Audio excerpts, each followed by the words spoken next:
অসম বিধানসভাত মিয়া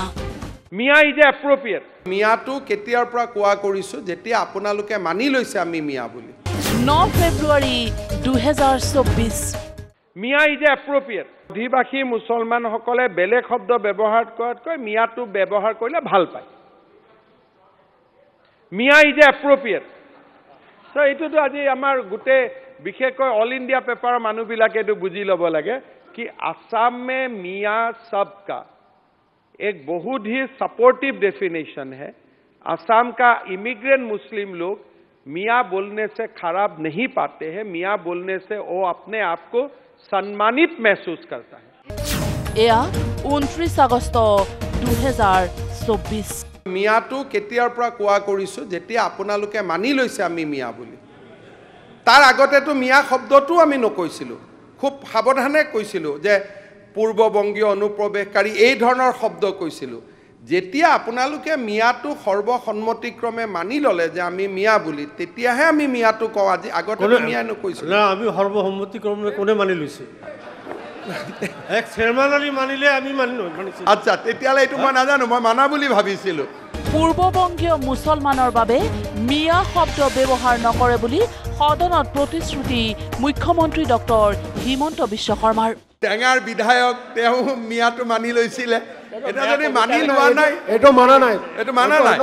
আচ্ছা তেতিয়ালে ব্যক্তিগত কথাটো আচ্ছা অধ্যক্ষ মহোদয় তেতিয়া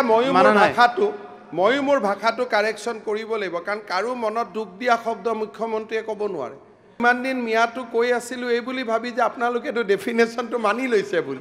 যদি মানি লোৱা নাই তেলে কালিৰ পৰা মই এই শব্দটো ময়ো নকওঁ কাৰণ মই এইটো পদত থাকি মই ক'ব নোৱাৰো ইমান দিনে মই কৈ আছিলো যে এইটো শব্দ ক'লে আপোনালোকে ভাল পায় বুলি যে সন্মানীয় শব্দ বুলিহে মই কৈ আছো কিন্তু সদনৰ ভিতৰে বাহিৰে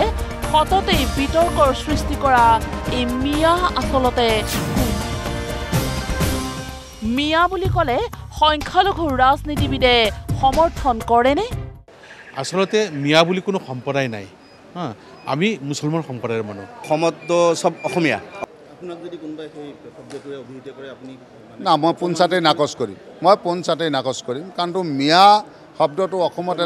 এটা অপমানসূচকভাৱে যদিও অৰ্থটো ভাল কিন্তু অসমত বুজোৱা হয় এটা অপমানসূচক শব্দৰূপে মিয়া ক'লে মই গৰ্ববোধ কৰিম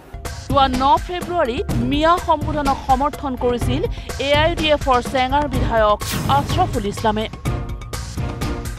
অসমৰ চৰ্চাপতি অঞ্চল বা নামনি অসমৰ বিভিন্ন ঠাইত বসবাস কৰা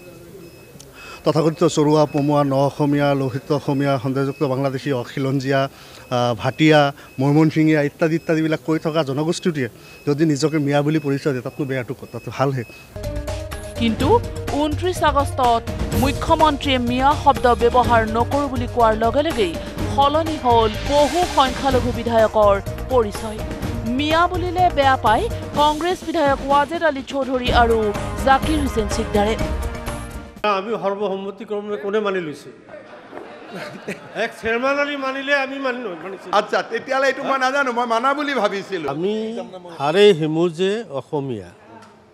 কিন্তু আমাক মিয়া বুলি ক'লে আমাক অলপ বেয়া লাগে কাৰণ আমিতো অসমীয়া ভাষাত লিখা পঢ়া কৰিছোঁ সৰুৰ পৰাই গতিকে আমাক এটা এনেকৈ এটা কমিউনিটিক বেলেগ চকুৰে চোৱা যেন লাগে মিয়াটো উঠাই দিব লাগে মিয়াটোতো নাই আমাৰ অফিচিয়েলি মিয়া ক'ত আছে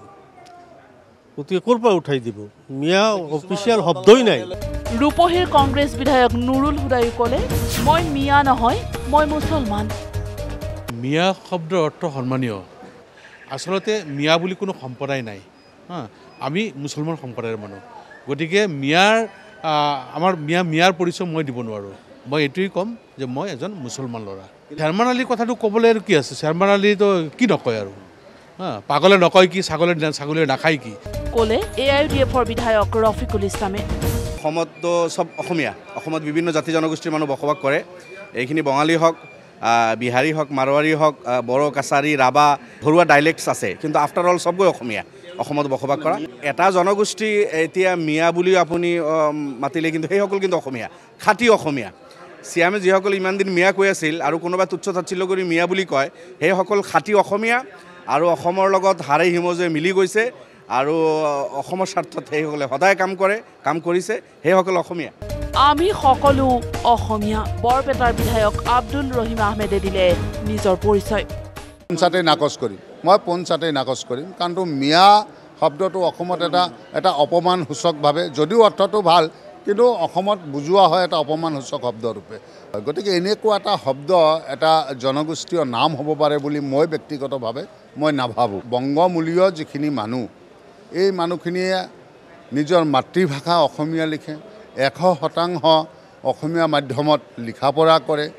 নিজকে অসমীয়া পৰিচয় দি গৌৰৱবোধ কৰে তেওঁলোকেও অসমৰ খাদ্য আন্দোলন অসমৰ মাধ্যম আন্দোলন অসমৰ ভাষা আন্দোলন সকলোতে 100% অৰিহণা আছে এই সকলোবোৰৰ মাজত বাঘবৰৰ বিধায়ক চেয়াৰমান আলী আহমেদে বুকু ফিন্দাই ক'লে মিয়া বুলি ক'লে মই গৰ্ববোধ কৰোঁ মই ব্যক্তিগতভাৱে ভাবোঁ মিয়া শব্দৰ অৰ্থ ভাল সন্মানীয় আৰু অন্যান্য শব্দতকৈ বাংলাদেশী সন্দেহযুক্ত বাংলাদেশী চৰুৱা পমুৱা অভিবাসী কোৱাতকৈ মিয়া ক'লে মই গৰ্ববোধ কৰিম মিয়া বুলি ক'লে বেয়া পোৱা কংগ্ৰেছ বিধায়কক তোলা ধুনা চেয়াৰমান আলী আহমেদৰ মিয়া বুলি কোৱাতকৈ অনুপ্ৰৱেশকাৰী বুলি ক'লে কংগ্ৰেছে ভাল পায় নেকি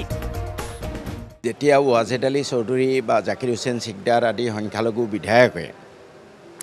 মিয়া অভিধা নামানে বুলি ক'লে তেতিয়া মুখ্যমন্ত্ৰীয়ে কি ক'লে উত্তৰটো যে ভাল কথা আমিতো কেতিয়াও মিয়া বুলি কোৱাই নাছিলোঁ আমি কৈ আছিলোঁ পূৰ্ববংগমূলীয় অনুপ্ৰৱেশকাৰী আৰু কোনোবা মালচন্দ্ৰ পেগুৱে কৈছিলে পাকিস্তানী অনুপ্ৰৱেশকাৰী তেতিয়া কিন্তু জাকিৰ চিকদাৰ বা ৱাজেদ আলী চৌধুৰীয়ে বিৰোধ নকৰিলে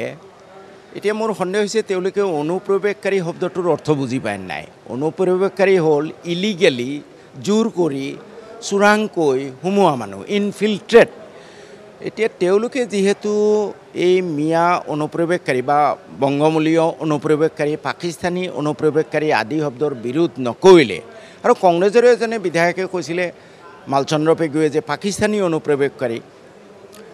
ইয়াৰ দ্বাৰা এইটোৱে বুজা যায় যে তেওঁলোকে বংগমূলীয় অনুপ্ৰৱেশকাৰী বা পাকিস্তানী অনুপ্ৰৱেশকাৰী বুলি ক'লে ভাল পায় মুঠৰ ওপৰত এতিয়া বিধানসভাৰ ভিতৰে বাহিৰে কেৱল মিয়া বিতৰ্ক ভিডিঅ' ৰিপৰ্ট নিউজ লাইভ